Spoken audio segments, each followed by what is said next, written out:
Welcome to the Church of Mabus. It's Friday night, 7:08 p.m. Central. Arthur Versluis is here with us. Jay's here with us. I'm here, sort of. And going insane, but I'm here. And you listen to United Public Radio, 107.7 FM New Orleans. And what else? No show next Friday for Thanksgiving. Happy Thanksgiving early. Yep. Friday, there'll be no show. And we'll come back in December, the first Friday, with a Heart of Ice Wendigo show. Those are creepy from Small Town Monsters. Apparently, it's a crazy story. I saw the documentary. I sent it to you. You got to watch it before the show, hopefully. But some native dude, I guess, I don't want to get into this right now, but he apparently, I guess, ate his tribe. And then that's where that whole story in Canada came from. But it's pretty creepy. That stuff gets pretty creepy, that Wendigo stuff.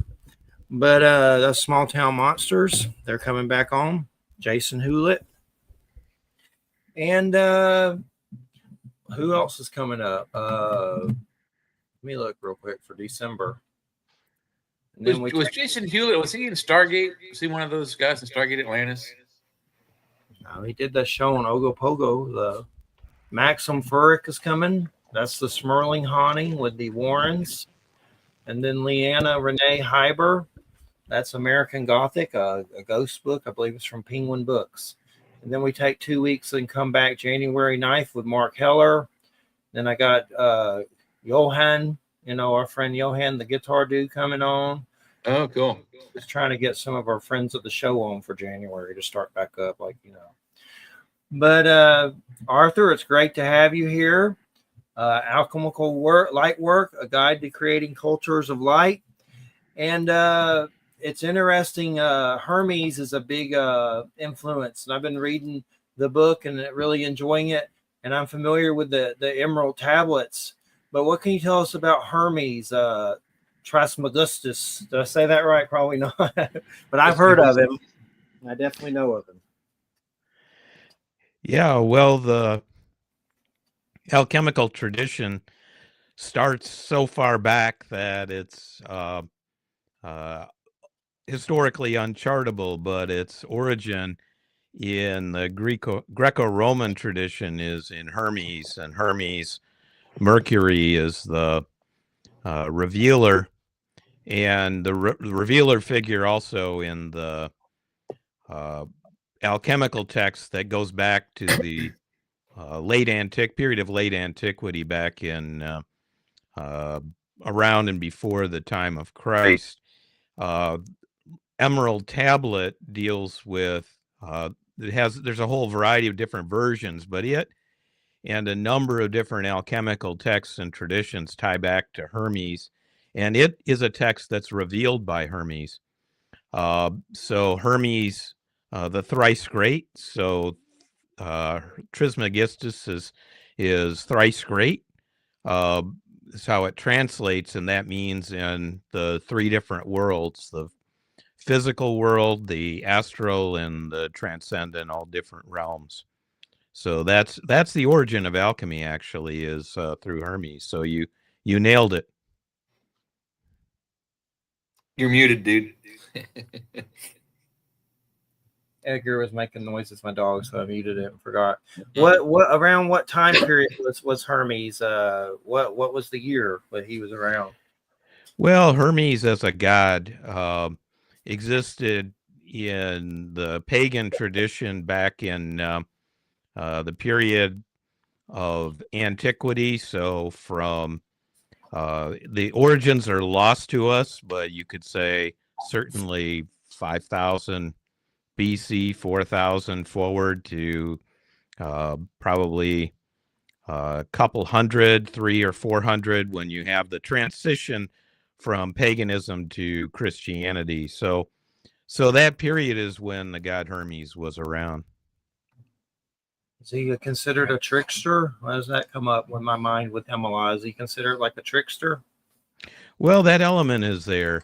When you cross over, there are a lot of different mysterious things about Hermes. So when you cross over in ancient Greece, when you cross over boundaries, there were these standing stones, and the stones were called herms. And Hermes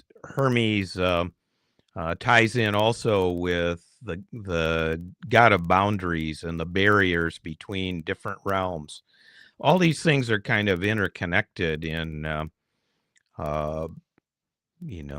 deep ways, and it ties also to alchemy, because alchemy is this tradition of creating balance in ourselves and then balance in the world around us. So there's a sense in which Hermes is, you can see Mercury or Hermes as mercurial, a little bit of a trickster figure. That's true. And I see that light. You talk about light a lot in the book, and that's a big thing that a lot of my experiences have centered around. When I first started doing the show, after I had went through testicular cancer and chemo, and then a few years later, my dad died, and I started to have a lot of strange experiences, from UFO stuff to seeing strange beings. And a lot of those beings that I saw were beings of light, like made of light. And I started to, read some light worker stuff like that Tony Stubbs Ascension book. I still always read that Great Invocation from it. But around that time, I was doing the Celestine Prophecy and Conversations with God, and started reading stuff like that. And at one point, I was in my house, and I had like the Bible playing on Watchword or something. And something told me to go outside. And I went outside and looked, and I was completely sober. And I've seen stuff not completely sober, but this particular time, no nicotine, no weed, no alcohol, completely sober, went outside, turned towards my house, and saw two beings of light as if they'd been in my house and flew straight into the heavens out of the house. And a lot of times I know, I think it's from the Egyptian Book of the Dead. I think that's where it's from. Oh, ye and your shining disk above the horizon. I know the secrets. I think it says of the 7 cows of substance, life, and the soul. I always say that one to the sun, and have some weird sun experiences. Like sometimes I'm like, are you trying to like roast my bald head? Like you seem a little closer than you should be. But I noticed the light concept comes up a lot. And I've seen those light beings in the heavens, like a star, but not a star. So what can you tell us about how does light fit into all this? Well, you mentioned the alchemical text, the Emerald Tablet, and the Emerald Tablet ends with, this concludes the operation of the sun. And the sun, we think of the sun as typically in modern societies, really as in terms of it being purely material phenomena. But there are other ways of understanding the sun and light. And so alchemy, the way I've been taught it, is a practice of working with light and invoking light. And that light is tied to the light of the sun, the illumination of the sun. And light, of course, is also tied, it's also manifest in the stars. It's reflected in the planets, each of which have their own symbolism. So the practice of alchemy is working with light in order to transform ourselves and also restore balance. And so, your story, which is, coming through a period of trial and challenges in the alchemical concept, that would be the black, the negredo, and the challenges of living in modern society also, because that's also a dimension of this that I talk about in the book. But the second phase is the white, and the white is the coming of the light within the darkness and invoking the light. So the alchemical tradition is working with light in nature in order to transform ourselves and the world around us in order to restore balance and harmony. And we live in a world that's disrupted, and we ourselves are disrupted in some deep ways by being in the material world and by being who we are. But we can also regenerate. And so that's what alchemy is really about. And it ties in with your story to some extent. Of course, the story is not, you know, exactly the same as what I'm talking about in the book, but it still can be definitely related to it. And at that same house at one point, and we were partying in my early 20s at that point, and probably on X or something. Me and a friend saw some little beings that were in cloaks with a black box in front of them. And at that time, I had been reading a Celtic Otherworld book. And it was one of those situations where you're like, do you see that? Yeah. Do you see it? Because you're affirming, do you see this crazy, whatever the hell it is in the woods watching us? And it was like three little cloaked beings like Jawas, but skinny. You couldn't see their faces, and a black box in front of their feet. And a cat jumped towards them and they vanished. And later I found that cat passed away. I think got hit by a car or something, but it was kind of a creepy situation. But what were you saying about the black period? What was that called again? That sounds interestingly weird. Well, the beginning stage in alchemy is called the black, or the negredo, the dark stage. And that's the stage of fermentation. It's a stage of germination. It's a stage of working also with challenges. So that's why I was connecting it with what you were talking about. In terms of the story you just told, and seeing those beings, what was your feeling at the time that you saw that? It was kind of like an awe and a surprise, and maybe there was like a little bit of a fear, but we didn't run away or anything. We watched them vanish right in front of us. For some reason, the cat got rid of them, and at that time we were experimenting with different stages of consciousness and stuff. But it was kind of just an exhilaration. I know during a lot of my experiences, I was scared to death and was afraid to leave my house at sometimes. But the light being one, that was a positive one. There was one where there were some reptilian beings around the lake one night that were very like holograms. That one scared the crap out of me. I thought it was the devil or fallen angels, but it was weird because they started, like, I guess telepathically saying I love you and dance and sing and write like Deepak Chopra from Weird Reptilian Beings. So that kind of turned to a more positive thing. But there have been times where I've been, definitely scared. But when I saw the black beans, there probably was a little bit of fear, like, what the hell is that? But a lot of it's exhilaration. And now you're at a point you're like, I want to see this stuff again. And you don't, or you might, maybe once in a while, but it's not like, I mean, you crave to see it again, and you don't always get to see it again. Yeah. Does it have have you had an experience like that where you felt there was a transformative effect where it changed you in some way?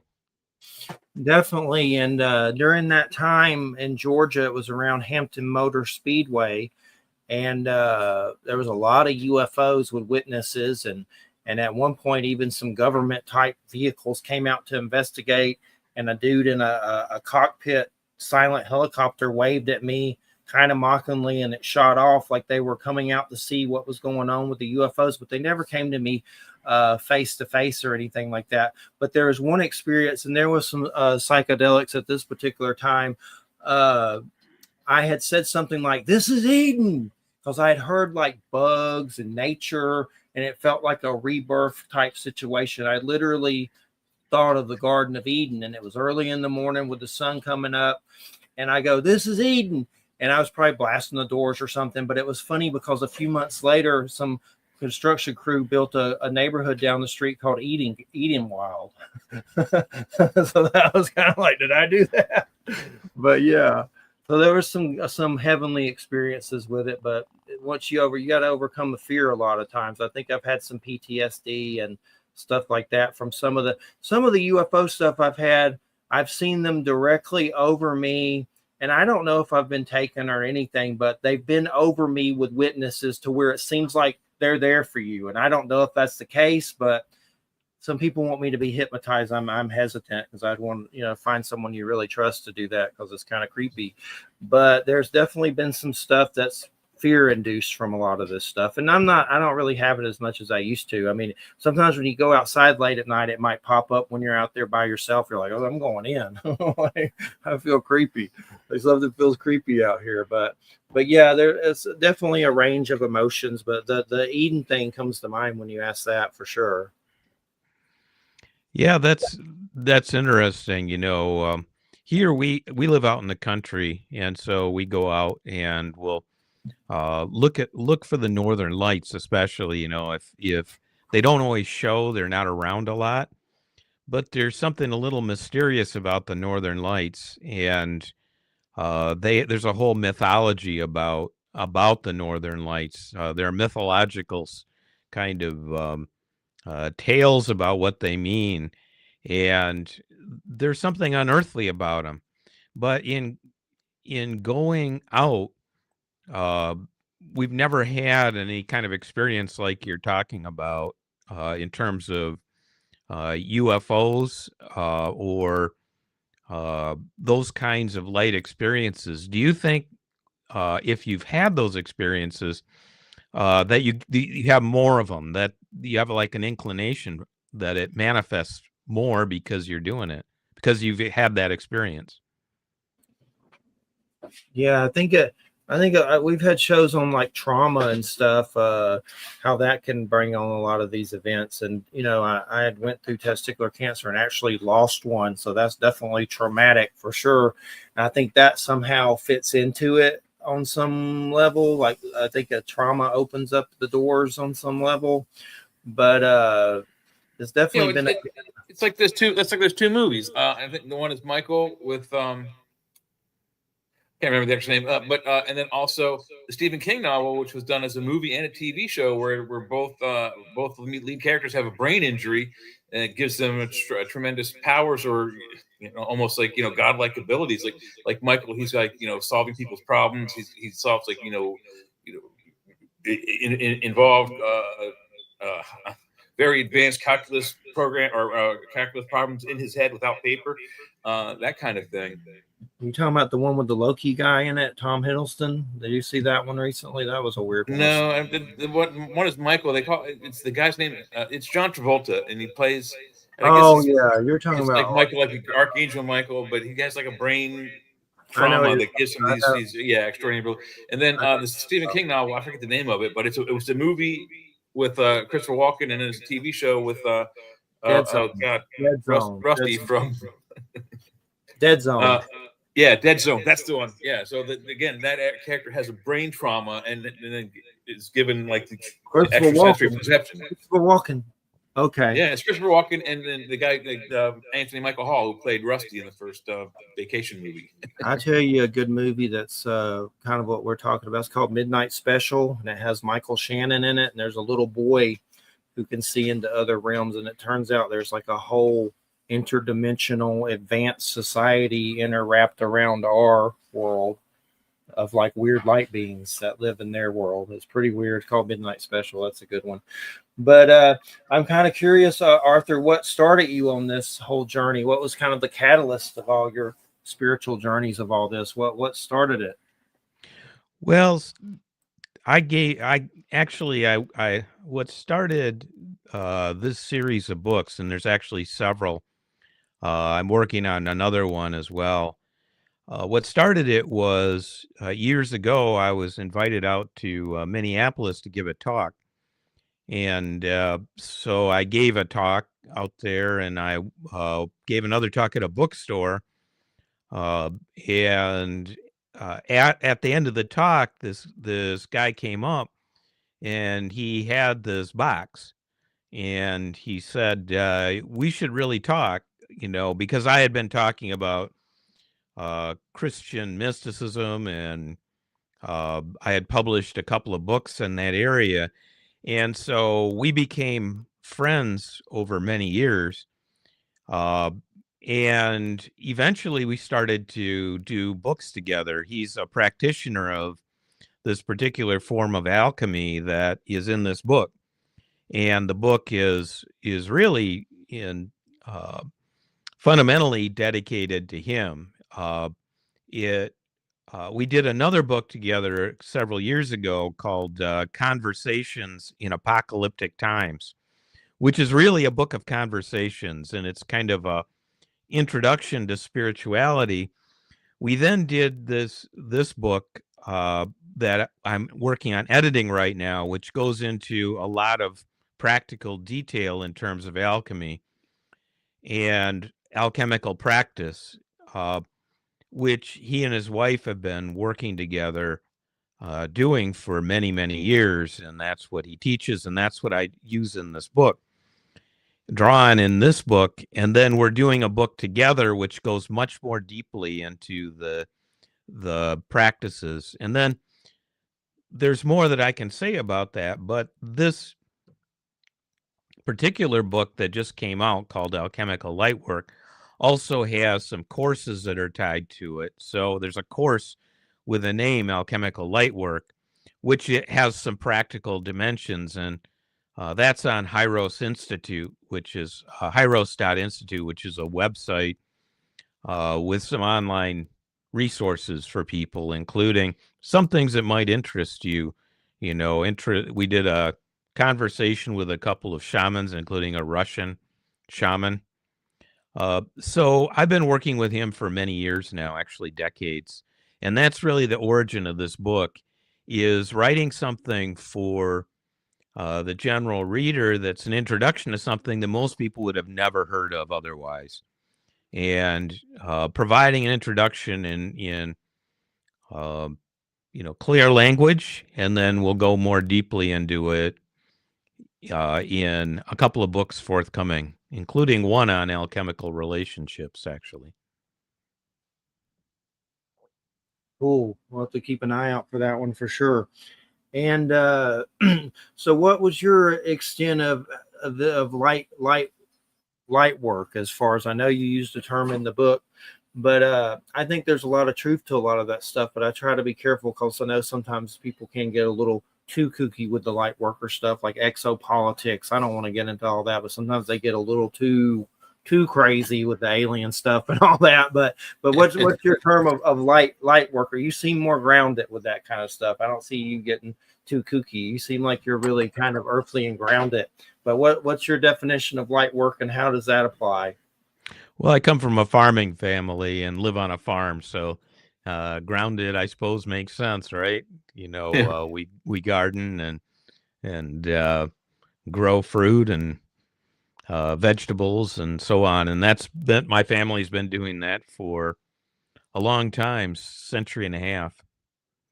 So, in terms of light work, it's a term that really helps relate the practices and the tradition of alchemy to contemporary society, because what the book is doing is applying alchemical understanding to the world that we're living in.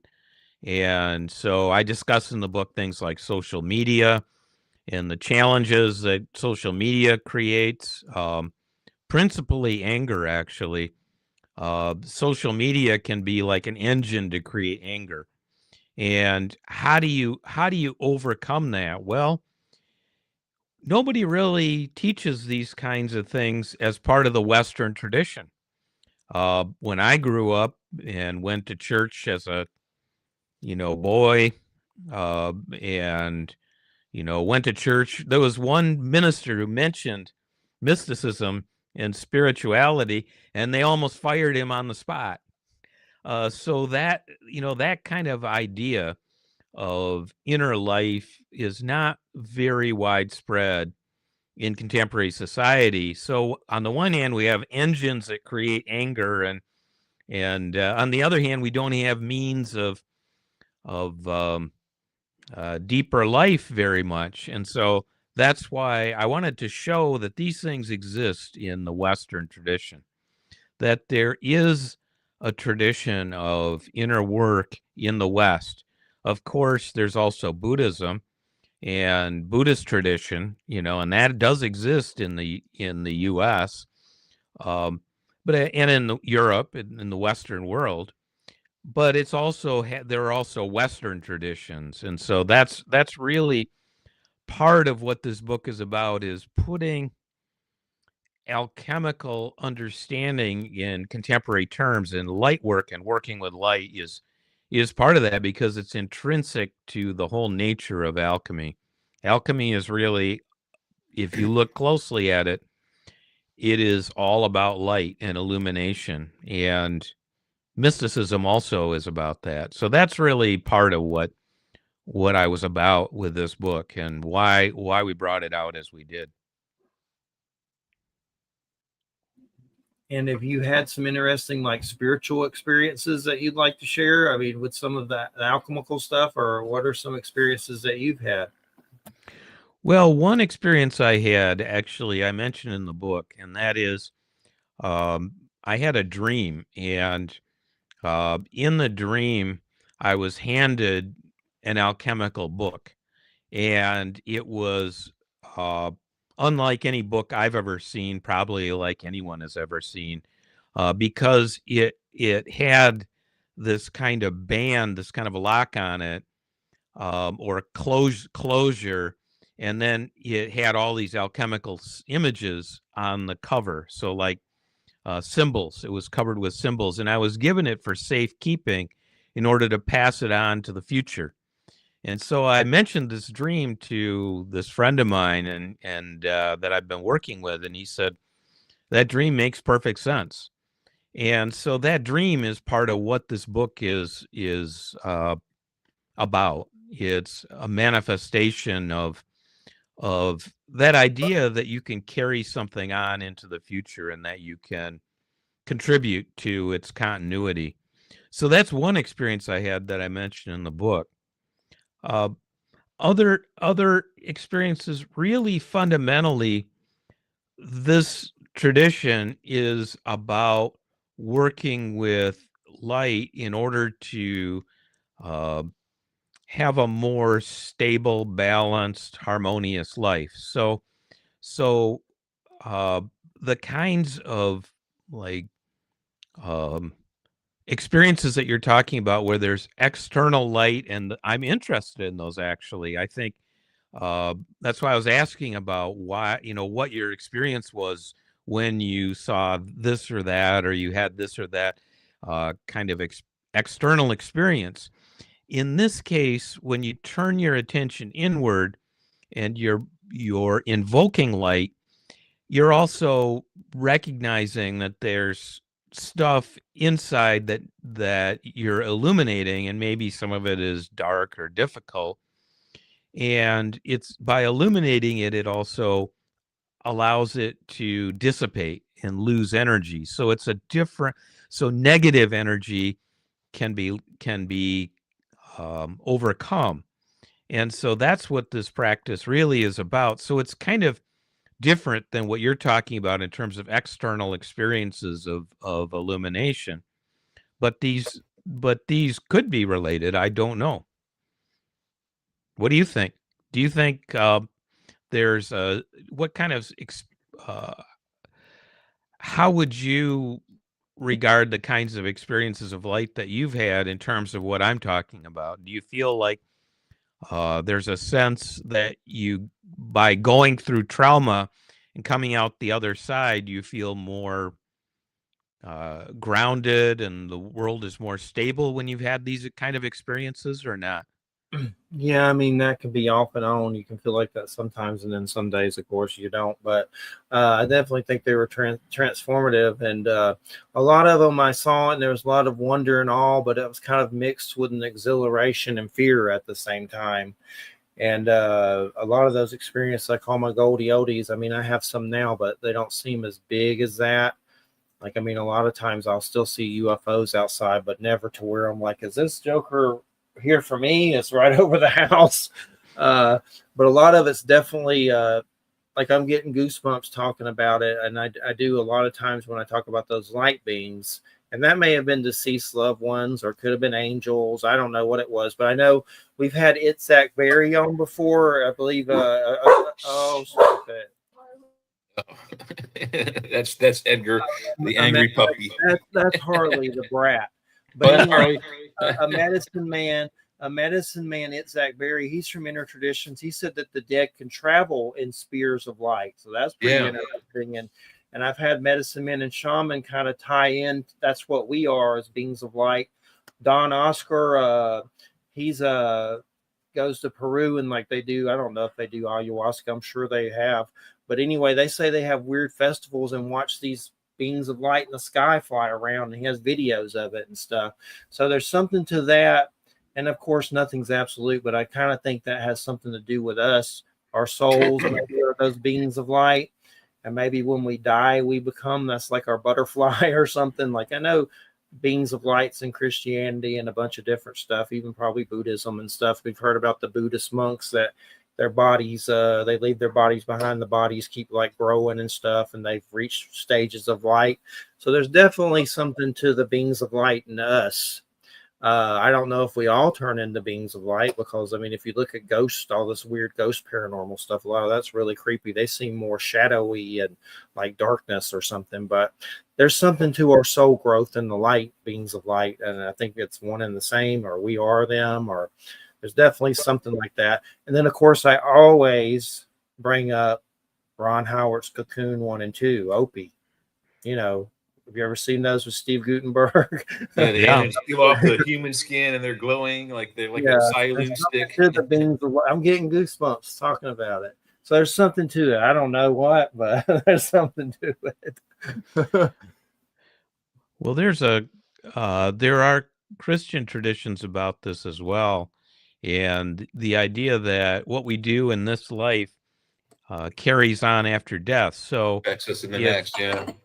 if you are cultivating negative energy, and that's why I mentioned social media, because it can be like a amplifier of negative energy, and so that can get really difficult. It can get really ultimately dangerous if that's what we're bathing in. And when we die, these are the things that we carry with us. And so on the other hand, if we are connected to light and we invoke light, then after death, then we carry that on. And in this tradition, which goes back to antiquity, but especially to a great mystic whose name was Jacob Boehme. And Boehme lived in Germany in about 1600.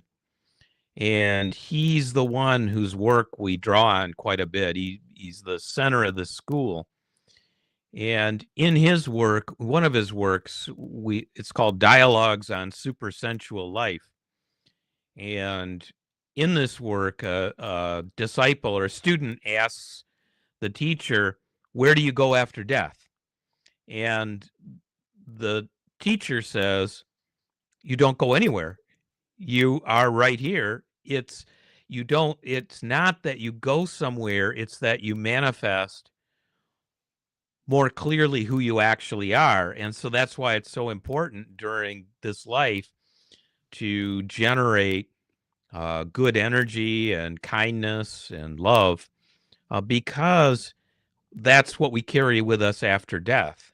And so that ties in with your story to some extent of beings of light after death, because of course there are stories in uh, Eastern Orthodox Greek monasteries. I know a Greek author who has been quite a number of times to Mount Athos, and he's published about it. And he tells a story of a monk in Mount Athos in a monastery who he's very reclusive, and everybody is a little bit in awe of him. And at night, he will pray and invoke light, and he actually manifests light. So some of the monks in that area have gone there and found light manifesting in his cell, out of his cell, coming out of his cell at night, and there's no physical light. It's manifestation of just his uh, inner light. And so stories like that his definitely chakra. exist. His chakra is shining. Yeah, he's shining from the inside out. His heart is shining from the inside out, and that's how they all interpreted it. This is in a book by Kyriakos Markides, who's a really terrific author. Writes about some of these his experiences in Mount Athos and in the monastery, and that's a story about light, of which there are a lot of parallels. So the idea is that light continues after death, and so it's what you're describing in terms of different phenomena has a lot of grounding in different religious traditions, including Tibetan and also Christian. And I know when I've had some of these light being experiences, I've said it feels like something's laying its hand on me and showing me. And then later you'll go outside and look and it'll be dull, like whatever was showing you is not anymore. But it kind of feels like something, I say God or whatever, puts his hand on you and shows you. It's seeing. I guess that's what they call it in shamanism. And there's still times where I could go outside and look up in the heavens, and I swear I see, there are stars out there, but it seems like there may be these light beings, and they're very close. Like you can barely see these little balls of light, and they're all around each other, like dancing around each other. Like, I don't know. I've seen in a lot of afterlife stuff that there's some kind of transition period or like a bus shuttle up there, I think. And I think I get glimpses into it, not all the time, but sometimes. And I said it looks like a weird Sims game or something. But I know there's a book, The Afterlife of Billy Fingers, by a lady named Annie Kagan. That's an afterlife book. Her brother was I think a heroin addict, and I don't know if he died from an OD or got hit by a car or something, but he appeared to her as a being of light and described some similar thing about like a staging area above the earth. So there's something like that. I don't try to absolute it or anything, because I always just say I don't know, because you always have questions, but it seems like it's an unusual occurrence, but it's not as rare as you think. There's lots of stories of widows at their husband's funerals that they say they saw the shape of their husband leaving the casket in a cascade of light. There's all the afterlife, after death stories of people who were like in the hospital on the brink, and they get brought back. They all say about the same thing. They were headed towards a tunnel so bright you couldn't look at it, but then it was so intense and interesting you couldn't look away either. So there has to be something to it. If so many people who have no physical communication ties at all whatsoever are saying the same things about these exact same occurrences. Yeah, it's interesting. And there was a mystic, a British mystic, who was also a physician by the name of John Portage. And Portage, he had an ability to go into a meditative or trance state. And he would, this was in the late 1600s, he would go into that state for up to 2 weeks at a time. And his books, he wrote several books about his experiences, and what he saw was, among other things, what the afterlife was like, what people's experiences were after death, and their experiences varied, but he was able to see that in vision, and it was similar to the ancient Christian idea of angels as heads with wings. So there's a sphere of light, and there's a face, and there's wings, and the wings are the wings of signifying, movement without the body, and so it's very similar, actually, in some ways, to what you're talking about. His books are just amazing. Most of it hasn't been translated because even though he was British, a lot of the manuscripts were lost, and only the German versions still exist because it was translated into German. So some of it has been translated back into English, and there's a couple of book versions. One is one that I've edited, which is short, very short, and then there's called The Wisdom of John Portage, and then the other one is called Sophia, and that gives a lot more. That's much longer, and that goes much more into detail. So there is some parallel in terms of this tradition and what you're talking about, after death experience. There was one thing I saw, and me and Jay have showed this video. I think it was a show on Netflix about paranormal. It's called Encounters, and they did a whole segment on Fukushima, and basically above that tragedy, these little light things happened, and they got it on video. You can find the video, and it's crazy good, like crazy video of these lights in the sky above it when it was happening. And my first thought was that's the people that died maybe getting ejected from their bodies. And then actually a Japanese dude, like I don't know, he's kind of like a medicine man. He said that the same thing.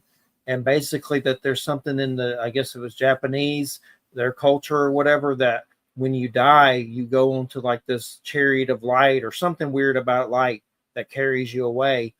And basically when I'm getting goosebumps a lot tonight, when you see it, it's just they're flying around. And I don't know for sure, but some other dude was like, it's a UFO coming to help us and lower the radiation. I don't know if that was true. My thought was it was deceased ones that passed and got ejected, but I don't know. But that was some weird footage that's really good. That'll freak you out for sure. There's something to it.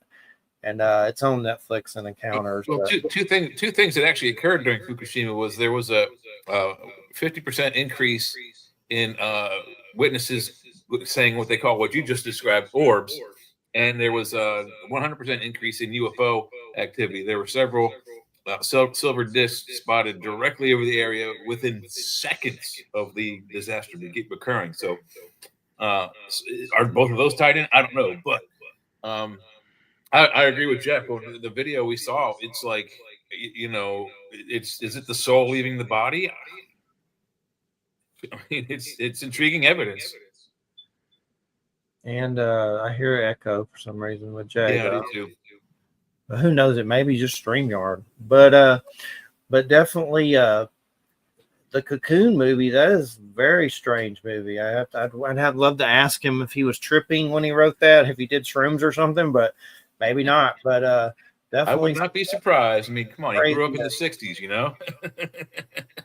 Yeah, and those were some. I just saw him recently on that show, The Studio, with Seth Rogen, that won a lot of awards. He played Ron Howard, actually was in it as Ron Howard, but that was pretty funny. But yeah, Cocoon. I mean, basically, you have these light beings that are disguised as humans, and somehow the cocoon in the pool gives all the elderly people, regenerates them, and heals them. So there's something takes years off their lives, actually, in fact. in a Cocoon 3. It's weird. Those Cocoon movies are hard to find. I had to pay expensive for them on eBay. Like they're not I've easy. got them. They're not on streaming. They're hard to get. Like I got them on DVD, dude. I've had them on DVD for years. Look up the price of them. You'll pay about $60 for them. But I already got them. You can torrent them. But anyway, so the apocalypse, that's one thing. You talk about social media and darkness. I agree with that. And not to get into political stuff. Jay likes Trumplegooch. I don't like him. But anyway, there's definitely, to me right now with that situation, to me, he's like something out of Lord of the Rings, like Sauron, and there's a blight across the land of darkness. That's what it feels like to me right now. And I'm looking for a Gandalf, and hopefully it's not me. If it's me, we're screwed. But there seems to be a darkness across the land to me, no matter if you like him or not. It seems really dark right now in this world. And social media, God. Yeah, well, I think that really the darkness comes from the more than anything from the kind of rage or wrath, or because in the tradition of Burma, the idea is that the world has gone through a kind of shift, a kind of break, which in Christianity is called the fall. And so in the fall, the wrath is a principle. Wrath is the principle of division and anger. And that principle exists in this world in an imbalanced way, and it's separated from light, and it's separated from love. And so wrath and love are in opposition in this world. And they're out of balance. And so whatever increases that imbalance is ultimately destructive. And ultimately, what you need is a harmony, a harmonizing of the two, because it's not that wrath is bad in itself, inherently bad. It becomes bad when it gets separated as a principle and becomes destructive. Then it's destructive. And so when uh, you have people deliberately ginning up anger and deliberately ginning up violence, then that itself is destructive, and it creates destruction. And ultimately, it can be destructive in cosmic ways, in a kind of cosmic sense. And so that's why I think in this time, it is possible to generate a different way of being. And part of what the book is about, and in the end, you see this. I give some examples. I give some examples of different communities that have emerged that are exist in a completely different way, that are similar in some ways. I make the comparison to the Amish, because out here in the country, you have Amish communities, and there's also Mennonite communities not far from here. And they're part of society. They exist. They're right here. They have shops. They go shopping. They're right around, but they're also separate. So it is possible to exist in this world in a different way. And I give some examples of that at the end of the book, and examples of how communities have done it in the past, and then also an example of a community in the future. And so the book is a little bit looking toward the future as well, and looking toward a more balanced way of being in the world. It definitely needs it. That's for sure. It's just so crazy right now. Yeah, and I definitely agree. I definitely agree with the example of the Amish Mennonite. I'm in Pennsylvania, and I'm right in the middle of Amish Mennonite country. Around the corner from me, I suppose he's Mennonite. His name is Paul. He has a little farmer's market, and they have really great stuff there. And you're seeing more of the Mennonite come into, breaching the gap between what they call English society and their society. We're the English, they call us. Not so much with I'm not really close to the Amish as much, but they tend to not use as much technology. The Mennonites they drive cars, they use electricity. Some of them are allowed to drink coffee and sodas. You compare that with the Amish, they're even more different than the Mennonite. They can't drink coffee, they can't drink sodas, they can't wear Western clothes. Both societies though have what they call a Roomspringer, where the 18-year-olds, men, the boys and girls, 18-year-olds are allowed to leave the community for I think a week during their birthday, and they can go and try the English society. And then at the end of that week, they have to decide: you stay with us or you leave and never come back. That's their choice. They're given one choice: stay with us or you're gone. It's a strange society. It is. At the same time, I really respect the way that the Amish and the Mennonites, to some extent, but especially the Amish, are able to maintain their own continuity, and it's a healthy community in a lot of ways. They help each other. They have, if there's health issues, everybody chips in, or they do a local fundraiser. We've been to a few of those. They exist in society. They're here. But they also are separate from it. And I'm giving them not as an example of, we should all be Amish. That's not my point, but rather that different ways of being in the world, in community, can exist. All it requires is us to make that choice and stick with it. That's really my point. Yeah, I absolutely agree with that point. I mean, they choose a harder way of life than most of us. Right down the street from me, like less than a mile or so, is a young man who's got he's a very small family. It's his wife and two boys, and I think the boys are 10 and 8. 12 and 11, something like that. And then they have a couple adult friends or workers, but they have this huge farm, 3 large fields of crops that they take in every year. And I just drive by and I just amaze myself. This man gets up at 4 o'clock in the morning and starts tending his farm, and it's a working farm with like literally 3 adult humans and 2 children. Yeah, it's amazing, really. I grew up with that too, because I grew up on a family farm, and we did all the farm work ourselves. And so it's similar to what you describe, except we also have, tractors and machinery. Yeah, he And uses machinery as well. He does. He's one of the Mennonites, so he's lucky in that respect. But it's oh, still I it's a see. tough Yeah. job. Yeah. Yeah. Well, I think different kinds of society, different kinds of community are completely possible, especially in America, where, at least hypothetically, we have the principle of individual independence and freedom. And so that includes the freedom to, you know, live in a different kind of community. And I think ultimately that's going to be a really important thing to bear in mind. And so, because the kind of society that we live in right now is very fragile, the supply chains are fragile. You go into the supermarket right now, and there's going to be shelves that don't have certain products that you're expecting. And that's in a normal day when things are totally fine. But the supply chain is very fragile. And so I think ultimately we're going to have a different, more balanced way of being in the world. And that's really what this book is also about.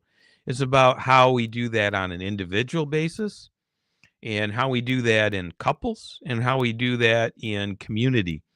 And so those are the 3 areas that the book really focuses on. Uh, and it's interesting because, you've been talking about different experiences of UFOs and different beings that you've experienced. There's a professor that I know. We invited her out here. Her name is Pasulka, Diana Pasulka. You know her? You're muted, Jeff. Sorry, the dog. American Cosmos. Did she write that? Yeah, that's her. Okay. Sure. Yeah. There's another book I want to check out that looks really good than the other book she wrote. Yeah. Well, American Cosmic, that book came out, and we invited her out and she gave a talk. And then I had coffee with her, and we sat and we talked about, different experiences and different things that she had observed. And, she uh, had come to know this guy who uh, was able to draw on technology that did not belong really to this world. And he had become fairly well. She discusses him in the book. I mean, it's an Oxford University book. It's an academic book, but really it's about how in part it's about how he communicates with non-physical knowledge, to gain and to draw from this knowledge that is from essentially outside ordinary channels of knowledge. And it comes to him when he is quiet. He has a kind of ritual that he does, these different practices, and then he's able to draw on this knowledge. And so she discusses that, and she just telling me some things privately about it as well. And other people that she knew, sometimes very, very well-known people, who had experiences in some cases like what you're talking about, but then also like this friend of hers, have these experiences of non-localized knowledge that just kind of manifests. And so I wondered if that was ever part of your set of experiences, this kind of drawing on knowledge or delivery of knowledge that you just wouldn't normally expect to have access to. Yeah, I've definitely experienced that. Yes. I know there was times when I was going through a lot of that stuff that I was reading a lot of the Celestine prophecy. And a lot of friends said that I was like a teacher to them, and I would say spiritual stuff that I don't remember what I said, but it was definitely I was kind of put into the role of a spiritual teacher for them on a lot of levels. And a lot of us grew up later and quit doing the kind of drugs that we were doing, and now we're just doing pot. And for us, that's doing really damn good compared to the stupid stuff we used to do. Well, I never did drugs until my dad died. My dad told me if you did drugs, I would kill you, and I believed he would kill me. One time he thought my brother was doing drugs and was going to kill him with a gun. And I don't even think my brother was doing drugs, but I was always terrified of drugs. But when he died, I was like little Scarface. Like next thing you know, coke, meth, selling it. Say hello to my little friend. But now I got it down just to weed, so I'm doing pretty damn good. But yeah, I mean, there was times where you definitely. I would write a lot. I have books, a lot of them are transcripts from the show on Bigfoot and cryptids and stuff, but I would do a lot of poetry. I have a lot of poetry that I would do. And it would feel like you were channeling, or I guess connected to the source is a good way to say it. We've had Neil Donald Walsh Conversations with God on twice, and I was surprised he even came on my show. I didn't think he would, but he did. He came on twice. So I like those kind of things too. There was even one time when I was doing LSD and reading Revelations from the Bible and saw the sun turn into an angel and fall from the sky. And that was like a lot of kids back then would like, oh, I saw the curtain move. I was like, I see a Native American in full dress attire while I'm on shrooms, and I ran out of the house terrified. And so I would bring on, spiritual stuff, I guess, more than most people. And I think a part of that was the suffering that I went through. I mean, I guess. And maybe God, I've always been fearful of death. So I think God showed me. I'm still fearful of death, but I think he showed me, and it helps. At least seeing that helps a lot. And I think that's why I tell the Being of Light story so much, because I hope it helps people with that, because I do think that's connected to the afterlife, and we are those things on some level. But yeah, and that's why I try to tell that one a lot, because I think it helps people. And for some reason, every time I talk about it, I get goosebumps. And I don't get goosebumps every show.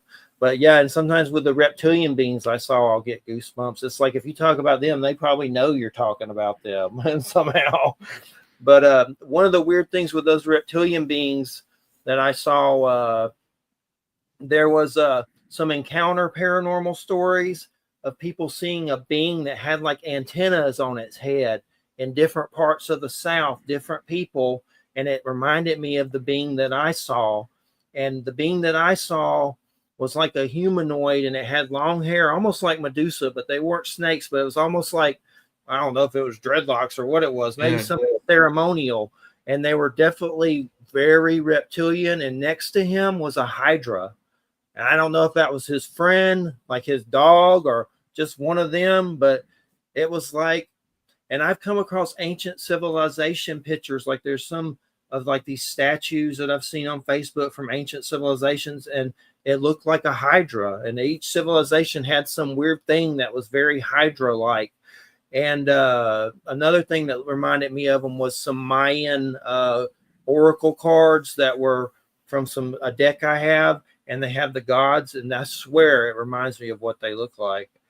And when I had that experience, my first thought was, oh my God, it's the devil, fallen angels, false.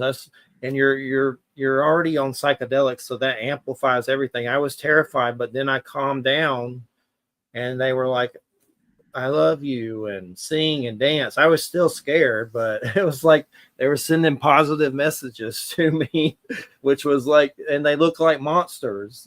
So that was kind of weird. But yeah, I do feel like that imparts some kind of knowledge to you. And now lately, I feel like I'm kind of going through a dark side. Like there's some days I feel like Darth Vader or something. Like, oh, they're trying to turn me into Darth Vader. And I'm a Capricorn, so we have some dark side stuff. I know, like the serpentine tail and Saturn and tarot, they just say we're Satan, which I'm not saying I agree with that, but they tend to say that Capricorn is the devil, which that doesn't seem fair. Like, gee, thanks. Because of my sign, I'm Satan. That's good to know. But But yeah, there's something to Capricorn in the dark side for sure that kind of messes with you. I think a little bit more than other signs, maybe, because there's some weird Capricorns like Rob Zombie, Marilyn Manson, David Bowie. He wasn't really as dark, but definitely weird. He Anthony was weird. Hopkins. Yeah, he was weird. But there's definitely some weirdness with Capricorn that I have to deal with. One of the weirdest things about Capricorn I've ever found, and I actually told this to Nick Redfern, and I felt embarrassed for telling it. But there's an old story about Pan being caught masturbating by the gods, and they throw him in the Nile River and give him a serpentine fishtail as punishment, and that's what the Capricorn sign is. It's a goat dude with a fishtail. So I don't know if that story's true. How could I know? But that's a weird. Like if that's my whole science based on Pan getting caught self-pleasuring.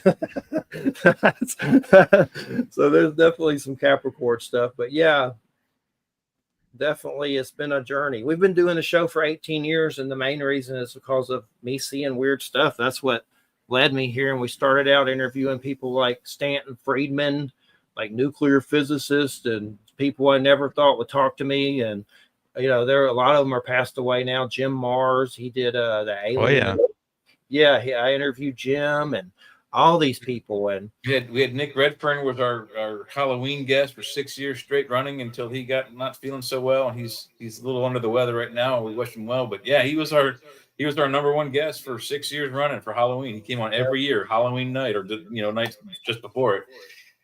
And Nick is dealing with some dementia stuff now, unfortunately, which is sad. So I hope that gets better somehow. I know I don't know all the details, but there's something to that. But what is the? I know I don't know if you want to get into it too much. We got about 20 minutes if we're going by an hour and 30. But you said something about an apocalypse book. I'm just kind of curious of some of your thoughts on apocalypse. Well, apocalypse really means revelation. And it means revealing that which is hidden.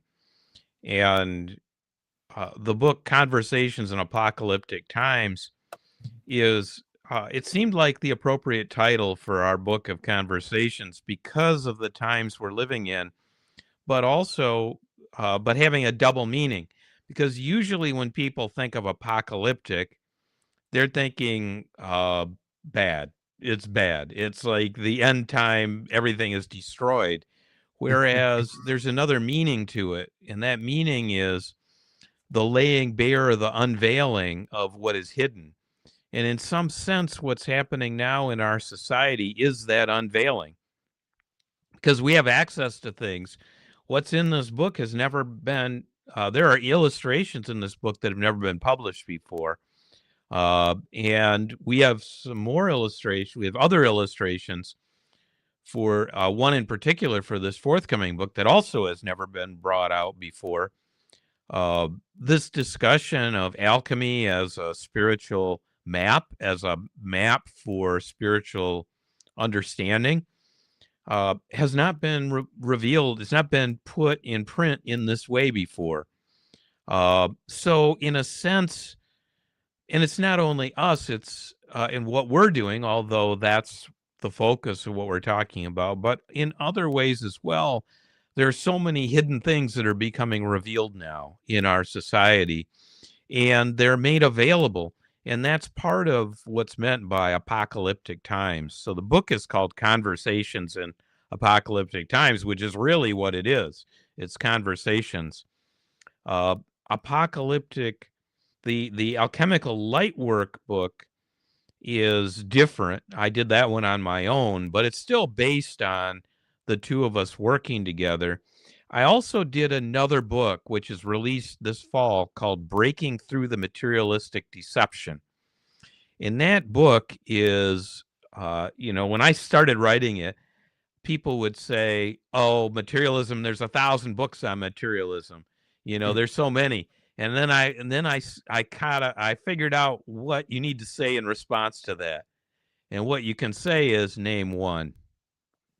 Because then they say, oh, wait. Oh, yeah. And then they think about it. And then they might say Rupert Sheldrake wrote a book on science, right? And a science delusion. And then I say, well, yeah, that's true, he did. But you know what? It's not actually on materialism, is it?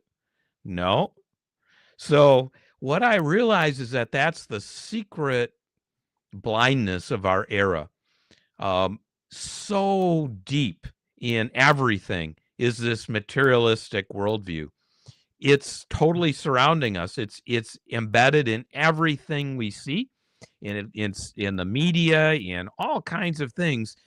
In academia, the biggest heresy, Jeff Kripal is right. The biggest heresy is to call in question materialism in the modern academic world. That's just the truth.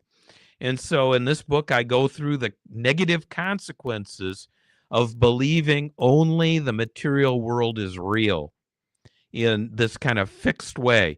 I show its destructive consequences individually, in terms of education, in terms of economics and politics.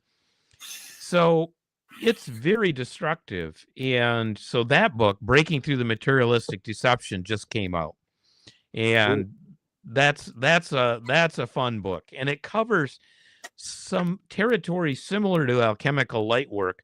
Really, the way the books probably should be read is first the one on breaking through the materialistic deception, because that's breaking through, right? The Alchemical Lightwork is, what do you do then? What do you do next? Once you've broken through, at least come to see that materialism as believing that only that which we see and can touch with our fingers is true, then what's next? And so Alchemical Lightwork is about that.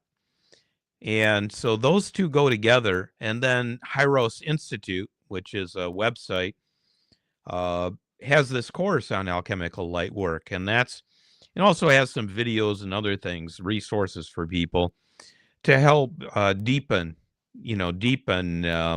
your inner life. And so those are some things that I would say about these different books. And I'm glad I remembered to mention Breaking Through the Materialistic Deception, because I think that book, despite what some of these people told me, seems to be pretty much alone in what it does. And I have not seen anything that really competes with it. So you should check it out. That was a fun book to write, actually. Definitely look it up, and we definitely want to get you back on too. You're a great guest. We appreciate it, and definitely been enjoying it. And we still got about 15 minutes, but what's your link and your website? What's your website? Yeah, the website is HIEROS, Hyros, which means sacred, and .institute. That's where some of the resources are. So yeah, that's definitely worth checking out. But it's been an interesting conversation, and I think there are a number of different ways we could go. With the last section of this, what would be your preference in terms of what to look at in the time we got remaining? I actually had a question for you. Go ahead. So we've been talking about light work and light transmuting. The alchemical idea was to transmute things through light. And we're actually working on now. Star Trek had a technology called the transporter, where you step into a machine and a beam of light turns you into digital information, and that beam of light is transferred to a particle beam, and then at the destination point, each individual was reassembled at the destination point, traveling through light. And we're actually doing that now. We've actually taken like a light photon and transported it from one device to another device within the same room.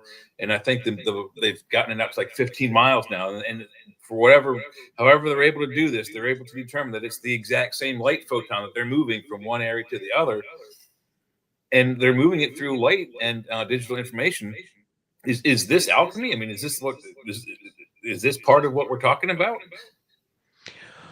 Well, it's part of the technological revolution that we exist in that makes possible the amazing fact that we can talk, at a distance using this technology. It's just amazing, actually. Mm-hmm. And the kind of let's say we could call it transporter technology, or there's some quantum mechanics experiments that are somewhat similar to that, where you have quantum effects at a distance, for example. Is that alchemy in the way we're talking about? Well, what I'm talking about in this book is a very specific kind of spiritual process that most people would never have heard of if we didn't publish about it. But there are other kinds of alchemy.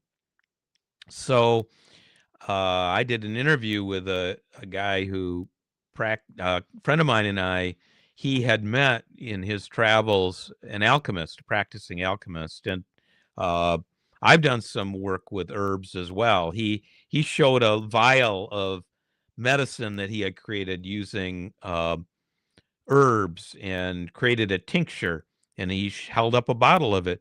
And I have a bottle of tincture that I've made as well, for example. So part of alchemy, there's one kind of alchemy which is transforming using herbs for healing. It's using plants for healing. There's another kind of alchemy which is working with metals and transforming metals.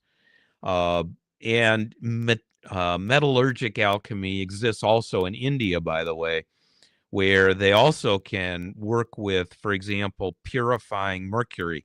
So mercury is a poison normally, but you can work with these metals and make them harmless and even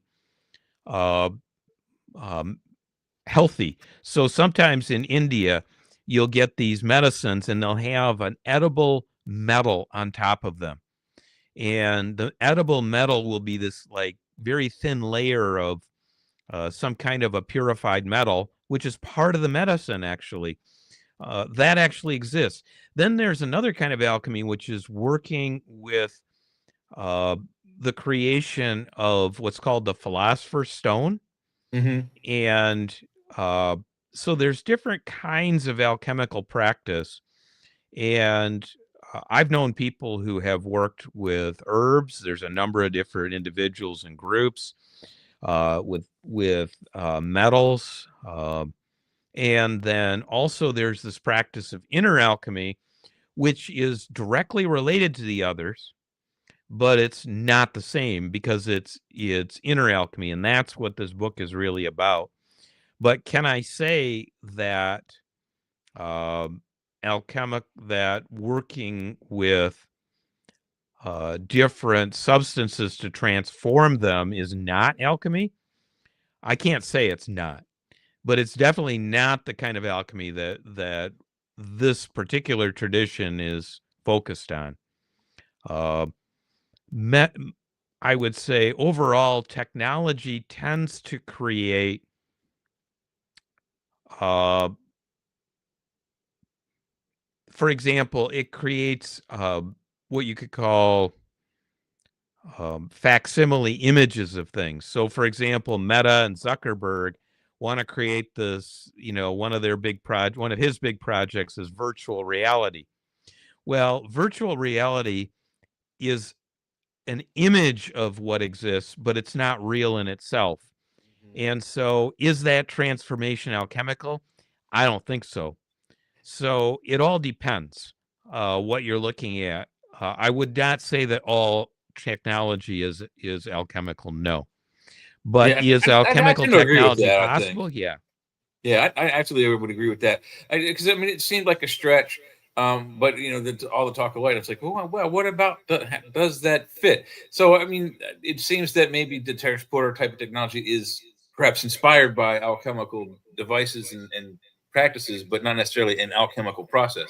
But then you have the book translates, or not translated, but split into 4 different parts: black, the white, which we talked about, and then yellow and the red. So maybe you can explain that a little bit, because I think we can all figure out the black and the white part. What's the yellow and the red have? Yeah, that's right. There are 4 different sections which deal with the different stages. And the final stage, which is also the way the book moves to the final stage of the larger transformation, and that's the rubedo, the Latin word for red, and that's the stage of flourishing or flowering. And so the stages are stages of transformation in the alchemical uh, work. The black dark phase, where we start, is a phase, a fallen phase, a phase of darkness, and then we invoke the light, and then by invoking the light, a golden color emerges, and that's the golden, which is the third stage called citrinitas. It's a yellowing stage, and that's also the stage of the breaking forth of the sun, and the red is the final stage, and I tie that in the book to community and flourishing, because the goal of alchemy in this tradition is the larger restoration of unity, not only for us as individuals, or us as self, but also for others and for nature. Because in our society as it is now, nature is considered a collection of resources. It's objects to be exploited, and that's how we think of it. It's in our language. It's in, you have acres, and you have price, and you have objects, and you can sand mine it or lithium mine it, but we don't think of it, nature, as having spiritual dimensions. And we also don't think of community as having that. And so these are things that manifest in this final stage, which is a stage of flowering or flourishing. Because really, alchemy is about, how do you flourish? How do you flourish or grow and flower as an individual? How do we flower as a couple? How do we flower as a community or as a group? How do friendships flower? How does that manifest in wholeness and harmony? And that's really what the book is aiming to encourage, both on an individual and on a shared level. And so really it's about also about decentralized um, communities, because I think one of the problems of the modern age is centralization and too much power in the centralized authority. So I agree. decentralization is how things flower. Well, I think it's also just. I think we have. There's so many people on the planet. There's more of more an individual self feeling, and people are selfish in that respect. I absolutely agree. People, we don't think of the planet as a living or spiritual being. Since a little kid, I've always thought of the planet as having to. Maybe it's not a sentient being, but it is 100% alive. If we weren't here, and the bacteria and other insects and other all the mammal well, most of the animal life weren't here, the trees would survive on their own, and it would absolutely be a living world. You can't deny that the fact that there's life on the planet. Does that make the planet a lifeless hulk that just happens to have things growing on it, like a rock with moss? I don't think so. I think it actually creates a almost like a supernatural type of being. I mean, back in the Greek and Roman times, their gods, Jupiter and Zeus and all them, the planets are named after those. It's what they thought they were. Is it the wandering planets were their gods? So nature is it's more than what we give it, and ignoring it and trying to fix it. I mean, there's these people that want to stop global warming. It's not global warming or climate change, whatever you want to call it. It is a natural process of the planet. And what was that old commercial with? I think it was Palmolive. Don't mess with Mother Nature. It's going to explode if you do the wrong thing. Yeah, well, the idea that there are different dimensions to life around us than just the purely physical, I think is very ancient. And I think that's an important important thing to point out and to remind people of. And that's also part of the vision that is behind this book. And I'll mention something that kind of connects some of the things we've been talking about, and that is, there's a book by Chris Bache, Bache. He did a book called Dark Night, Early Dawn. And Dark Night, Early Dawn is about his experiences. He took high doses of LSD, and he's a professor of religion for many years. He took these high doses, and this book is his record of that. And in the book, he talks about the future and the planet and people going through this really trying time and coming out the other side healthier and more balanced. And so it's a very apocalyptic vision in the sense we've been talking about. So I thought I'd mention it because it kind of ties to some of the themes in our conversation. And he's a real interesting guy. I Yeah. say I agree. Yeah. on Amazon. A lot of people in the paranormal community in the last several years have been saying about the same thing, that we're coming upon, if not already within, a time of severe trial, which then depending on who you talk to or who you ask, it's this period lasts 10 to 15, 20 years. But at the other end of that, it's like Star Trek. Nobody wants for nothing. Everybody has what they need.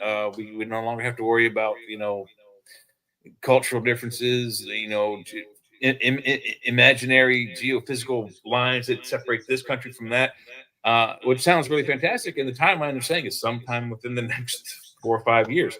So we are in That's definitely interesting. interesting times. Yeah. So you guys have heard this kind of thinking in terms of transformation, like large social transformation in the next like 5-10 years. Yes, sir. Absolutely, we have. Yeah, just seems hard to believe now with the way things are. Things are so crazy, but Yeah, hopefully it does. it's I not- mean, and hopefully like it's not Jeffrey said at the beginning of the show, these are scary times. But at the other end of it, if you make it through, not so scary. Yeah, it's definitely crazy. And there's some book about the sun that's really good, a spiritual book, Christopher something. But I noticed you got the sun as a face, and the sun is a very fascinating thing. I know, like in that Watchtower book, like Jehovah's Witnesses hand out and bother you with at your house, that they have like the sun as a throne and a dude sitting in it. And I know, of course, there's a science way to look at the sun, but the sun definitely is more than meets the eye, it seems. Well, that's like. also how Apollo was depicted in ancient things as well. He's usually seated on a throne within the sun disk, or piloting a 4-horse chariot with the sun disk as like the backdrop directly behind his chariot. Yeah. So is the sun a dude? Apparently, it's Apollo. Yeah, It's something. Yeah, well, that comes stories, from dude. an I just alchemical reported manuscript it. called Splendor Solace, which is Splendor of the Sun. That image on the cover, and so Cool. the sun is central to the spiritual sun is central to this alchemical tradition. It's definitely like it's connected. I think it's like the source or a manifestation of the source, and then our light beings are connected to it. Maybe it was like it's the Big Bang, or maybe it is God. I don't know. So it's a weird thing. Then, of course, you throw in all the UFOs that visit it. You can look on YouTube if they're true or not. I don't know if those are true, but I always show these UFOs doing stuff to it. Then, of course, don't get me started on the comet thing. They've gone Heaven's Gate with the Atlas thing. It's like, my God, don't start drinking poison. Don't drink the Kool-Aid yet.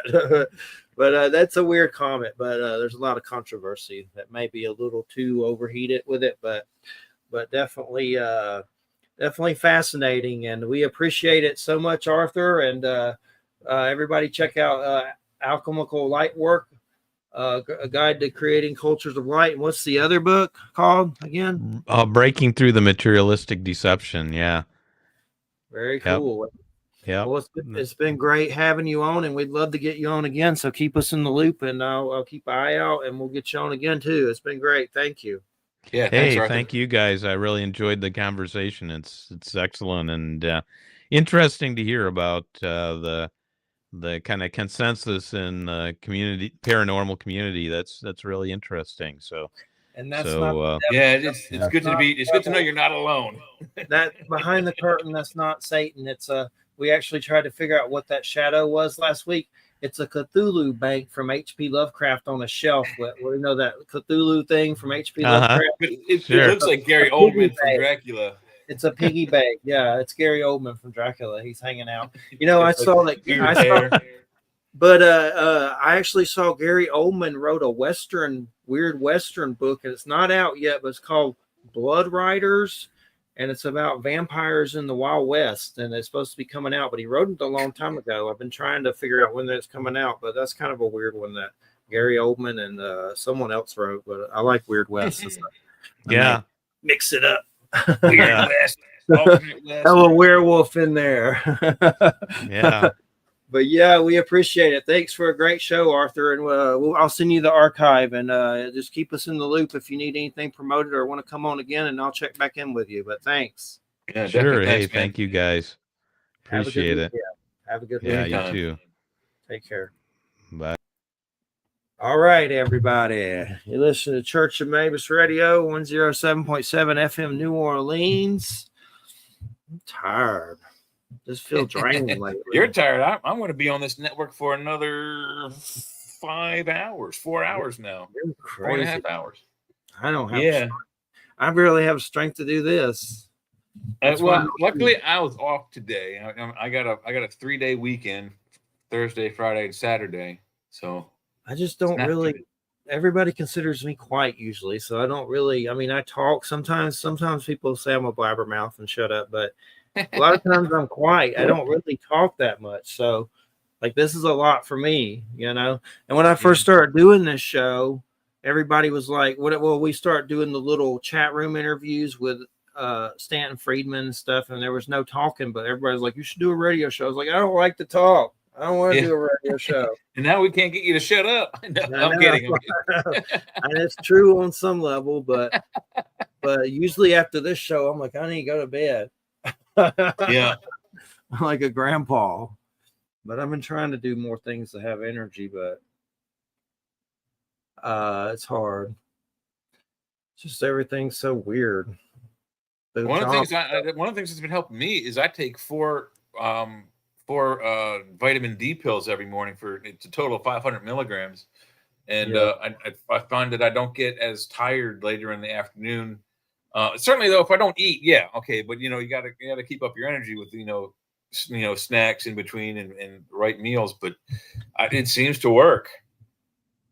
For sure, yeah. I did a vitamin B shot not too long ago. That helped. But I just got the shingles vaccination over here. It feels like Mike Tyson went, "Hey, bam!" I got a Charlie horse out the yin yang over here. Oh my gosh! What did you have? You had shingles? No, but if you've had, I believe it's chickenpox. If you were a kid and you had chickenpox, and I did, I was a kid. I got chickenpox. You are a candidate later on in life for that same virus to turn into shingles, which is an actually very painful, bloody rash. Yeah, well, I'm doing better. Someone gave a $500 donation, so that comes. Oh, nice. Yeah, someone a long time ago heard me on a radio show about superheroes and aliens on I think it was Rita Lewis, and inspired them, and they've been helping out. So hopefully my donation asking is going to be coming to an end soon. Oh, great. It's already beating a dead horse, but did pretty good. Got about $3,000. Nice. So that was good during a hard period. So, but it had to go to bills and stuff too. I mean, I mean, believe me, I just started a new job, so it goes fast. Where did you get a job at? You're like what are you talking about? You're a CEO of where now? What happened? No, that was just a joke. Oh, okay. I am working at a company called Ryder, RYDER, and it's a warehouse pick facility for Amazon products. And I drive an order picker for quite a nice chunk of change. We work 4 days a week, and I make 48 hours, so I'll be drawing in a little bit over $1,200 weekly until the end of the year. Weekly, that's good. Yeah. It's $24 an hour right now. 8 of those hours each week will be $36 an hour, and like I said, it's mandatory 48 hours a week. So it's that 8 hours of overtime is the same as one 12-hour day. So it's like being paid for one day, but twice. What do you got to stand the whole time? Oh yeah, it's a 12-hour shift. So I'm on a forklift. It's basically what you call an order picker or cherry picker, and I just go down these vertical stacks of racking and pick what the machine tells me. Pick up 1 box from this space or 2 boxes from this space and move to the next one and get 2 boxes. And then we put them on a cage and they go out and they're loaded onto trucks. Crazy. 12-hour days? How many days you get off? 3. It's Sunday through Wednesday, 12 hours, 6 a.m. to 6 p.m. Well, that's good. Yeah, it's That's not bad. good. I mean, it's killer on the body, but once I get used to it, it won't be so bad. But I can't wait for that first. My first check was only $200 because it was only for the 1 day of orientation. So my first full week check will be this coming Friday. I've been worried. I've been having health stuff. I just don't. Something just feels weird. So I guess I'll have to go to the doctor. See if I'm croaking. No, my vision's weird. Like my glasses are blurry now. I'll have glasses, and I used to, when you read things close up, it'd be crystal clear. Now it's blurry. And now I need new glasses too. I need I got to go see the doctor about my lungs. I got to go see the doctor about my carpal tunnel on my wrist. So I've got quite a few things going on at once. I have bad arthritis. Oh, my teeth. I haven't been to a dentist since I was a child. Yeah. So luckily they look okay, sort of. Not really, but nothing. They're not as bad as they could be. One got chipped once when I sharded myself at a sink when I was sick with the flu and puked and sharded myself at the same time when I chipped my tooth. Ouch. I know, that sucks. That's I called got two teeth missing, and once I start getting my insurance back in December, I need to get my teeth finished up. Huh? You're puking out of both ends, and then you sneeze or something and chip your tooth on the bathroom sink. That's unbelievable. Someone was trying to send you a message. I hope you got it. I know. There's some weird person that keeps stopping by our archives on Follow Your Weird 777, where Church of Mabus archives are, which doing really well, by the way. We're getting about 50,000 to 100,000 hits per show. It's because nice. I'm putting the shows up under political videos. So basically, Trump people are clicking these shows. I put it under the video, so I guess they watch them both. I don't know, but you don't make that much money on Rumble if it's the second video. Like I just got a cash out on Rumble for $227. If it was the first video, it would have been about $500. So because I put it under a video, it's less.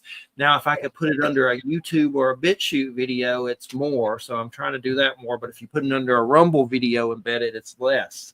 So that kind of sucks. But at least I'm making something on there. But the hits are crazy. And what's so weird is we only have 20 followers on there, but we have 100,000 hits per show. But it's so because it's not only followers that are going to be, obviously the followers are going to be notified when the show is put on. They would there's like so many more people searching those subjects. But the biggest thing is it's embedded, so it's on an article at Before It's News under a political video, like something stroking Trump, and then under it's like us doing this. Oh, so, One thing we've also found out, Joe and I, on the chat to boost numbers is every description we put the word insane and we get double the hits. Yeah. So like when we first started, we were getting 5 million. About 2.5, 3 million viewers. We started typing insane in the show description, and it doubled to 5 million. So it's a good idea. Yeah, insane. That's what Joe used to call me, insane man. Yep, insane in the membrane. That's all you got to do. I'm wondering if I'm croaking. I don't think. I haven't got a medical prognosis, but something I worry I get diabetes. Like I'm worried about all kinds of stuff lately. Everything, the whole gamut. A tumor. Oh, I'm still waiting to hear about the meatball money. I just filled out the final paperwork on my settlement for losing a nut. This place is doing a class action lawsuit against these big companies that leak toxins into water in my zip code. And they've been putting me through the ringer, and I'm waiting for the final check. It's probably going to be $200. I don't know. You might be surprised. It could be $2,000. It could be $20,000. You never know. I know. I don't know. The thing is how many people applied and how many people, actually got approved for it. And then the more people, the less it's going. In the paperwork, it's like the lawyers are going to get 60-40, like the 2 lawyers that work at 60-40. So I called up and I was like the Joker, like, what is this 60-40 that I'm seeing here? What's Oh, you're getting something. Yeah, I better be. If it says 60-40 for them, then what am I getting? A fart in the wind? So it just confused me, but they claim I'm getting something. I'm sure they got it worked out. But who knows? It could be usually from those kind of things. I've never done one this serious, but the other crap is like, here's $7 on a credit card. Here's the digital number. It's like, oh, $7. Oh, so who knows? I might get $5,000 or something. It could be any number from $1 million to 25 cents. I don't think it's going to be $1 million. It might be a quarter. Hell, they might even just mail you a commemorative, rare 1 cent penny from the U.S. Mint. A meatball coin. There you go. I lost nut. I want at least $10,000. Well, I mean, if most of the jobs I've had in a few years doing warehousing, they have, because of the situation you're in a warehouse using lift equipment, you can have a limb severed. So almost every store, Lowe's, Home Depot, Tractor Supply, they put, dismemberment insurance on you. And I think the loss of a hand is like $2,500. The loss of an arm is $5,000. If you lose an arm or 2 arms or 2 legs or an arm and a leg, it's like, $12,000. So it goes up. The more body mass you lose, the more you get. Hell yeah, you would think. Maybe I'm gonna get about 100,000. Well, this is a different situation. This is a civil lawsuit against companies that were negligent in their regulations with these chemicals by letting them get out into the environment. So this is what because of that, it's depending on how much the lawsuit was for. If they won for $12 billion, you're going to get a big chunk of change. If it was like 10 million and 5 million people applied, you might get $100. Yeah, you never know. Yeah. I know a man behind us named Lamar, who I'm sure is dead now. He had testicular cancer. He lived right behind us. Yeah. So, well, his family may be able to sue on his behalf that he's dead, and maybe get a bigger chunk because of the if they could. What's weird if they got an autopsy and the autopsy said he died of the testicular cancer, then yeah, he could 100% get compensated. And then I've seen some other one of those lawyer things, different ones trying to get money for the site for different things like that. I don't know if I haven't done more than one because the one was enough to apply for everyone that sounds like you qualify for. I mean, geez, no, the worst they're going to say to you is no. I'm thinking about it. Yeah, about 5 of them, 5 class action lawsuits. I know there's some crappy one I got from a data breach from Equifax. It's like $6. It's like you kidding me? There's an AMC one I got like $7. Come on, man. You have to give up some cash a little bit. Not $7. To put me through this trouble for $7. I'm hoping at least $1,000 maybe. You don't know until you get it. Well, I mean, if you could probably find out how much they sued for it. I don't know if you could find out how many people are, available to get that funds. So those are the numbers you need to know. How much the lawsuit was for, the grand total, and how many people actually applied for, and how many people are actually approved. I know I had to fill out a crap load of paperwork. My God. Yeah. And then we fill it out again for the court, like another one. A lot of it I don't remember. I couldn't even find the doctors. One of them was dead. My chemo cost about $100,000, I was told. And there were shots that were $10,000 a piece. And they were made with ocean life and cadaver white cells, like from dead people and ocean life. And I had to take the shots. It was like some X-Men kind of thing. And it was weird because my dad's boss told him that you should let your son die. He's costing the company too much. Wow. And he said, and then my dad died with guns and knives in his car. He was on his way there to kill everyone in that office building. He had a heart attack before he got there. Jeez. He got in an argument with my wife who was divorcing. We were divorcing, and he had a heart attack and died. And they found all those guns and knives in his car, and he said he was going to go kill them for what they did and said. Which I'm not going to say. I don't think everybody in the building deserved to die, but that one dude maybe. Yeah, I mean, that's kind of a messed up thing to say, Let your son loose. He's costing our company too much money. You'll whack that guy. I'm sure he's dead now. Dan Benson. If he ain't dead, he's in a diaper pooping somewhere. But Yeah, I'm sure he's probably suffering something somewhere. if they really said that, that's messed up. I don't know why my dad would make it up. I don't think he would. He wasn't someone that made up stuff. So, but You wouldn't think a minister would do something like that. yeah, no, he didn't make up stuff. But my dad was in a school called Raven Gap in Georgia, and they used to inject rattlesnake venom in their arms to be immune. And I saw my dad get bit by a rattlesnake, and it didn't do anything to him. Yeah, Just some weird down home. well, but also what I know about snakes, the older a snake is, the more they have control over their venom sacs, and almost all of them, especially if the snake, the snake knows size, it knows you're bigger than it, it knows its poison won't harm you as much, so they tend to give you what they call a dry bite. Doesn't mean any venom doesn't come out, but it's usually not enough to really harm a person. There is enough bacteria in their bite to infect the wound almost instantly. So you still have to get to the hospital right away, whether you're going to die or not. How much am I going to get for that meatball settlement? I don't know, man. I wouldn't be surprised if you get at least 20 grand. I wouldn't be surprised. I would be shocked if I got 20 grand. I'd be like winning the lotto for my broke ass. We'll see. I'll believe it when I see it. Well, I mean, that doesn't sound like a lotto. I mean, it sounds like you're actually approved. So it depends on. Oh, I'm in. Yeah, it depends. Like I said, it depends on how many people are approved also to get funds from this settlement. Yeah. And depending on that, what they ask for, it's anywhere from a penny to up to millions. Yep. Never know until you get it. I guess they send you the check. I don't know. Right? I guess you'll get a warning first that there's a check on the way, or there's a electronic funds transfer to one of your bank accounts, something that you'll get a warning before it comes.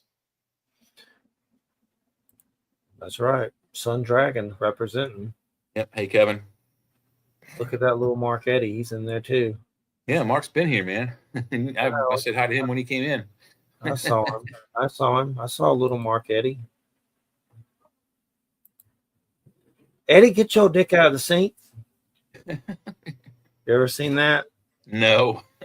Delirious Eddie Murphy, his mom or something. Oh yeah, when he put the cologne on himself. Yeah, doing something naughty in the sink. She's like, get your leg out of the sink, Eddie. But anyway, man, about 5 minutes. You gonna watch that Wendigo documentary? If I can get to it, yeah, absolutely. You should be able to get to it. And then that you come back for the 5th, and then Wham's back for 2 shows, and then vacation. But watch that documentary, so we'll be ready for some Wendigo. It's about an Indian that ate his family. Yeah, Wendigo is definitely a cool thing to think about. I wouldn't think about it too much. It's North American werewolf stories. You might eat old Boney Maloney in there with you. But be careful. You don't want no soup. Oh, yeah. If you think about them too much, you'll start eating folks. So don't be thinking about too much. Have a great night, Sun Dragon. Happy Turkey Day. Turkeys taste like napkins. Happy early Thanksgiving. I try to do. That's why I put the Al Going Back Native American show up for Thanksgiving. Michelle's going to put it up. We're going to put the American Indian. That's who's on the show. Weren't you there? Or that was Wham, I think. That was Wham, yeah. But anyway, that was one of my favorites with Joe R. Lansdale. You were there for him. But he's good. I put up Al Going Back. Joe's been around, buddy. Joe's been around. He's got some cool books. Some I need. There's an essential horror book he just put out with just horror stories in it. He also put out a Lovecraft where he just writes H.P. Lovecraft type stories. It's on Amazon called Joe R. Lansdale, H.P. Lovecraft or something. I need that one big time. Oh, sure. Trying to read more.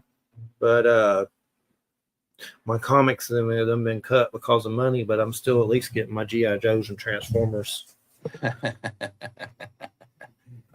got Kirkman writing those now. The guy that does Walking Dead, but right now it's the Dreadnought War. The Dreadnoughts. A war is going on.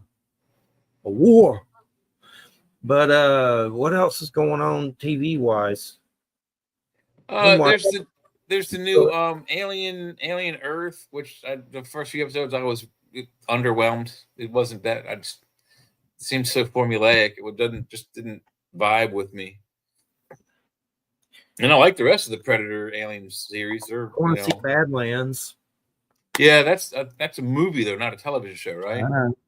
Yeah, but it's supposed to cross. There's a cyborg from Alien in it. So that girl, Ellie Fannin, or whatever, she's like one of those Prometheus androids. She's in it. It's supposed to be good. From the guy that did Prey. You saw Prey, right? The Native American. Yeah. Mm-hmm. He fights the Native American chick.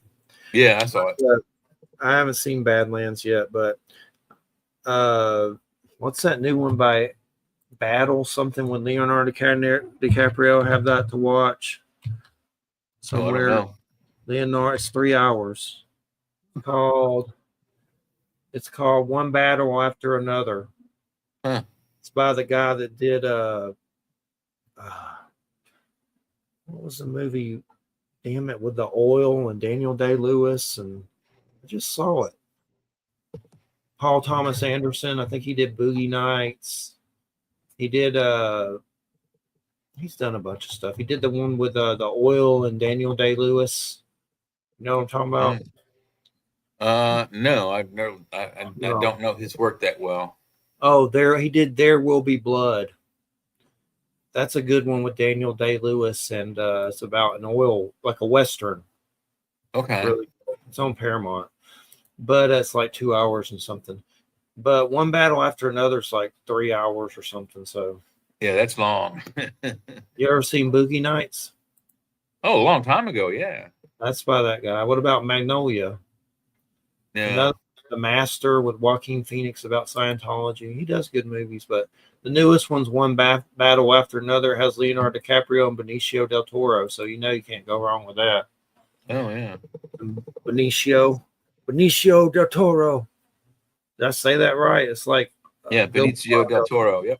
Is he related to Guillermo? He's Guillermo's brother. Yes. I got a weird story about Benicio del Toro. One time I was talking to this chick. Her name was Jack's girl, and she was like a Latino girl. She claimed that she was related to him, and she called him Benny and all this crazy stuff. There's some guy stalking her, and she claimed her brothers killed him and they buried him in her backyard and weird stuff. But just a weird story of someone supposedly related to him. She may have been lying, but who knows? But anyway, on that note, let's end the show on a little murder. Why not? But anyway, everybody have a good weekend. We'll see you not next week, but eat real good because Wendigo, Ravenous. You ever seen that one, that Western Ravenous, where they're like freaking out, eat each other? It's a good one. It's got Robert Carlyle in it. It's a good one, but it's an old Western where everybody eats each other. But anyway, everybody have a good weekend. Good night. Glad I survived. I need a week off. I get burned out, so I gotta eat turkey and pumpkin pie and rejuvenate with Cool Whip. Oh yeah. Some pecan pie, hopefully. Some deviled eggs. Pumpkin pie over here, man. All right, man. Appreciate it. Good show. And you're listening to United Public Radio 107.7 FM, New Orleans. Make sure you go to churchofmabusradio.com. churchofmabusradio.com will drop you right in our group. All right. Good night, everybody.